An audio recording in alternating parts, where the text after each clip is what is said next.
स्नेहलता श्रीवास्तव एक्सएसजी लोकसभा की YouTube channel पर आपका पुनः स्वागत है।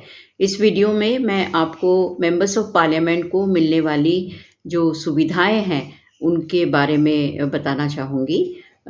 ये सुविधाएं मेंबर्स को इसलिए दी जाती हैं कि वो अपना काम एक सांसद के रूप में प्रभावशील ढंग से कर सकें। और ये जो सुविधाएं हैं इसमें salary allowance, travelling facilities, medical facilities, accommodation, telephone, pension इत्यादि शामिल है। परंतु इस वीडियो में मैं केवल salary allowance, daily allowance, constituency allowance और ऑफिस एक्सपेंस अलाउंस के बारे में बताऊंगी।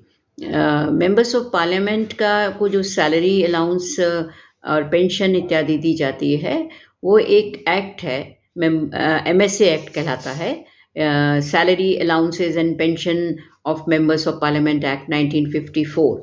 और उसमें जो रूल्स बनाए गए हैं उससे ये पूरा गवर्न होता है। इसमें संशोधन करके 2018 में मेंबर्स ऑफ पार्लियामेंट की सैलरी 50,000 रुपये महीने से बढ़ाकर 50,000 रुपीज़ पर मंथ से बढ़ाकर 1 लाख रुपीज़ पर मंथ की गई थी, जो कि 1 अप्रैल 2018 से प्रभावशील है। इसमें ये भी प्रावधान किया गया था कि हर 5 वर्ष के बाद इसको बढ़ाया जा सकेगा, जो कि अब 1 अप्रैल 2023 से ड्यू है on the basis of cost inflation index, जैसा कि इनकम टैक्स एक्ट के सेक्शन 48 के एक्सप्लेनेशन क्लॉज 5 रोमन 5 में दिया गया है। इसी तरह से मेंबर्स ऑफ पार्लियामेंट को डेली अलाउंस दिया जाता है 2,000 रुपये प्रतिदिन, जब वो पार्लियामेंट सेशन के लिए अपने रेसिडेंस से ड्यूटी पर आते हैं, और या फिर वो कमेटी की सिटिंग के लिए आते हैं। परंतु यह डेली अलाउंस तभी दिया जाता है जबकि एक्ट के प्रावधानों के अनुसार उन्होंने अटेंडेंस रजिस्टर पर साइन किया हो, और ये अटेंडेंस रजिस्टर मेंटेन किया जाता है लोकसभा सेक्रेटेरिएट और राज्यसभा सेक्रेटेरिएट द्वारा उनके मेंबर्स ऑफ पार्लियामेंट के लिए। और ये सभी उन दिनों के लिए अटेंडेंस रजिस्टर में साइन करना पड़ता है जब सेशन में काम चल रहा होता है। परंतु यदि इंटरवीनिंग कोई हॉलीडेज़ हैं, इस बीच में आ रहे हैं, तो उसकी हस्ताक्षर करने की ज़रूरत नहीं होती है।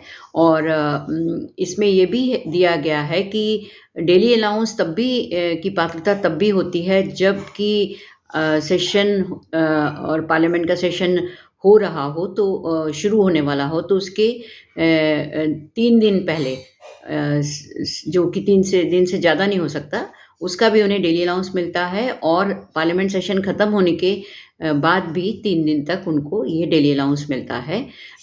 यदि कमेटी की मीटिंग के लिए आ रहे हैं तो वो 3 दिन ना होकर के 2 दिन होता है, प्रिसीडिंग और succeeding of the sitting of a committee.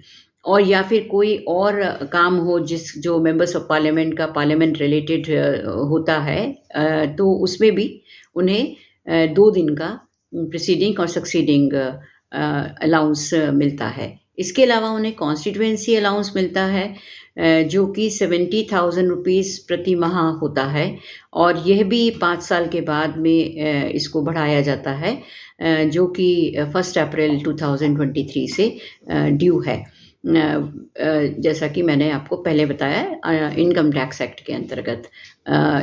इसके अलावा ऑफिस एक्सपेंस अलाउंस इनको मिलता है, जो कि 60,000 रुपीज़ पर मंथ है, जिसमें से 20,000 वो meeting expenses of stationery items and postage होता है, और 40,000 लोकसभा और राज्यसभा सेक्रेटेरिएट उस व्यक्ति को सीधे भुगतान करती है जिसको कि मेंबर ने अपने सेक्रेटेरियल असिस्टेंस के लिए रखा है, और वो कंप्यूटर लिटरेट होना चाहिए, जिसका कि सर्टिफिकेट भी मेंबर ऑफ पार्लियामेंट ही देते हैं।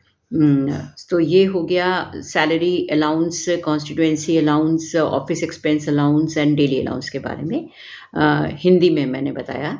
अब मैं अगले वीडियो में आपको ट्रैवलिंग अलाउंस के बारे में और ट्रैवल फैसिलिटीज़ के बारे में बताऊंगी। धन्यवाद।